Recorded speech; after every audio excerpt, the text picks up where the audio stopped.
What happens when a simple story just keeps growing, stretching way beyond what anyone expected?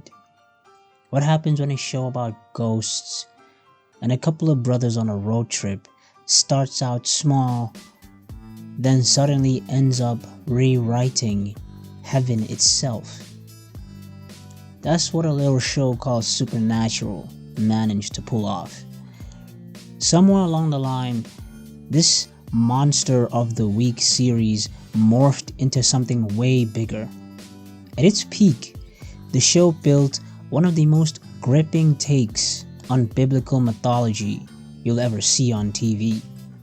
And somehow, it felt more real, more human than most attempts to tackle those kinds of cosmic ideas. The setup was super basic. Two brothers, a car, endless highways, urban legends, ghost hunts, small town scares. Every episode was its own thing, intimate, planted firmly in the everyday. But that never lasted, because the monsters started connecting, the threats overlapped, and the story started to grow beyond folklore.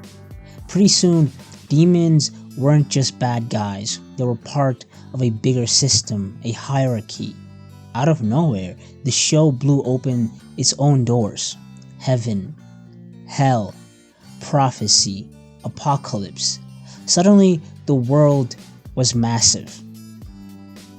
It all shifted quietly, then fast. Angels showed up, and that changed everything. These weren't some distant cosmic forces. They walked around, they talked, they interfered. Castiel didn't feel like a symbol. He was awkward, detached, trying to figure out humans in real time.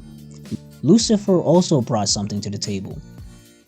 Charisma, calm, a weirdly reasonable vibe. The show took big religious names and made them people you could follow. They had motives, contradictions, actual personalities. Eventually, you stopped caring so much about their origin stories, you just wanted to know what they wanted. Honestly, the mythology just worked because the show committed to it. Heaven wasn't far away and abstract, it was structured, political, almost bureaucratic. The angels had authority, but also their own agendas. Hell was no different. Deals, power grabs, backstabbing, nothing felt written in stone. It was all negotiation, shifting allegiances. Supernatural treated biblical ideas the same way fantasy handles ancient gods. Messy systems you can poke around and question. That gave the story serious weight. The mood, you could feel it. Dark highways, flickering motel signs, grimy diners, classic rock humming in the background, two brothers barreling through nowhere. It was like a horror movie that never really finished.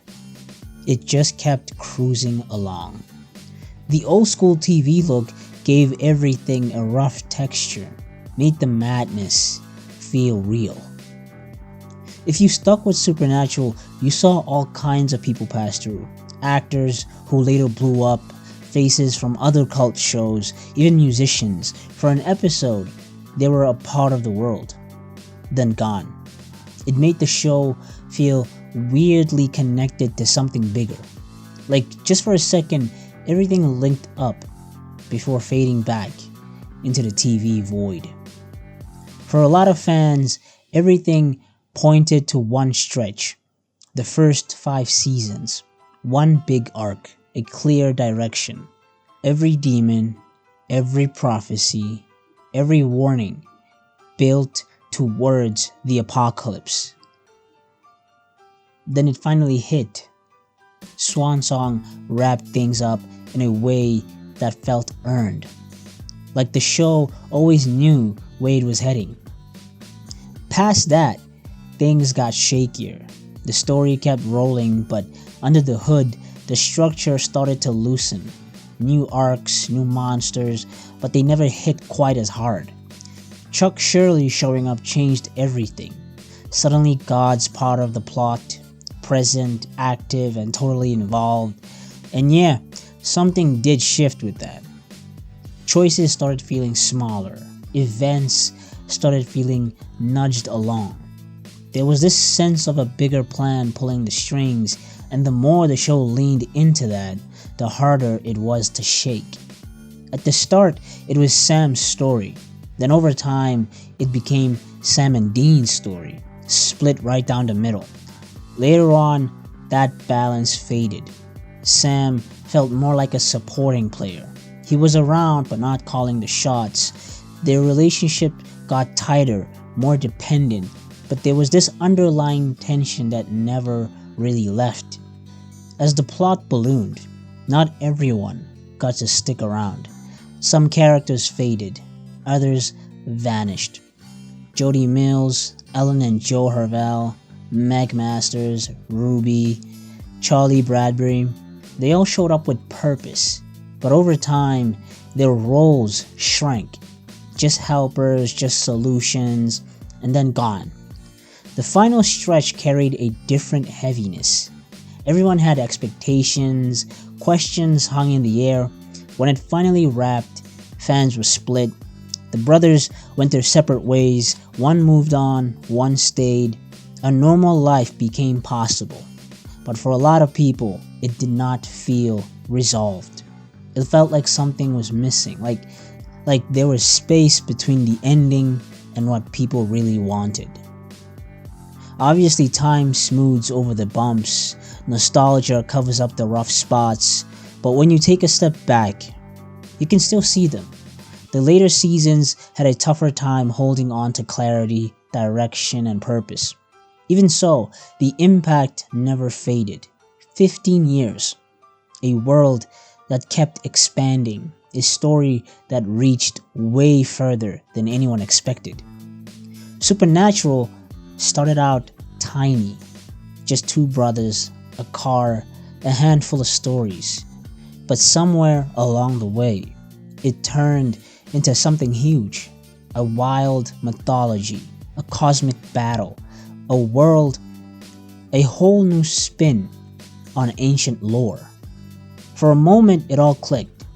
Something massive and personal all at once. Even after everything that came later, the best parts of Supernatural still linger. At its best, the show did not just tell a story.